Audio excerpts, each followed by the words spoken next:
right, so what distinguishes an indirect purchase from other purchases? Well, indirect purchase first appears in line 3 where it's defined. And it says that indirect purchases, such as computers, advertising, and legal services, which are not directly related to production, corporations often favor supplier partnerships. All right, so these types of purchases are the types of purchases that are not directly related to production.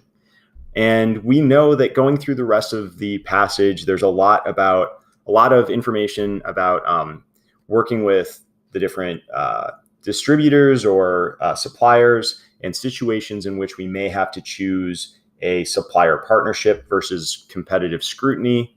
And so we know all this exists, but the definition of that word in indirect purchase, which are purchases not directly related to production, is the important part here. Find the language from the question stem, read that sentence, even look at the sentence before it, because they'll bake information into the sentence before the sentence they call your attention to sometimes. Here, that doesn't matter, but just a piece of general advice. Looking at answer choice A, the ability of the purchasing company to subject potential suppliers of the purchase item to competitive scrutiny. Okay, so is the ability different from other types of purchases?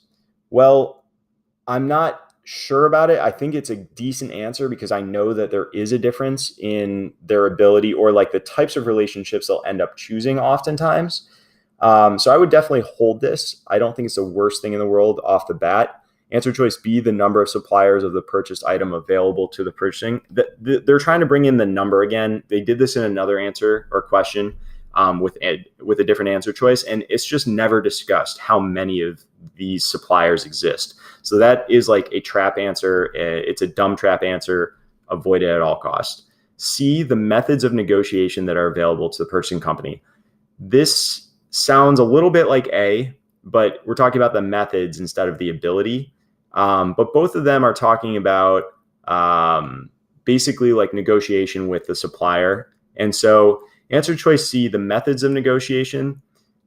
I think this could be in play. We'll hold it. I don't know. I don't love it. I'm looking for something that relates more to the definition of indirect supplier. I haven't found that yet.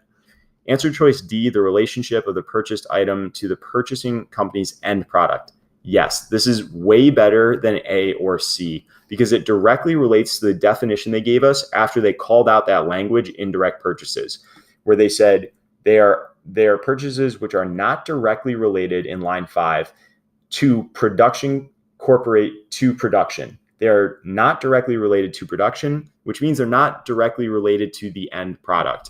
So what they're getting at here is like, let's say that you make toothbrushes and you hire a lawyer. That lawyer is not going to factor into your end toothbrush product. It's going to still be an expense on your balance sheet or whatever, but it's not like toothbrush bristles, which would be something a supplier would provide you that went directly into the product itself. And so that's the difference they're getting at between indirect and direct purchases or indirect purchases and anything else. So indirect purchases are not related to the end product. And that is why answer choice D is so attractive. Then E, the degree of importance of the purchased item in the purchasing company's business operations. I don't think we can know that from the information given. A lawyer could be very important, even though he's not part of the final toothbrush. So I think that that's a little too strong. And I would go with answer choice D here. It relates directly to the definition which they called our attention to by asking us about indirect purchases.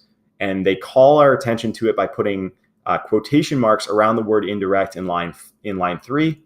And so that's how I like to attack these types of problems. Hold on to information until you find something better. Don't be overly decisive out of the gate. Until you evaluate all the answer choices, you don't know what else you're going to find down the list.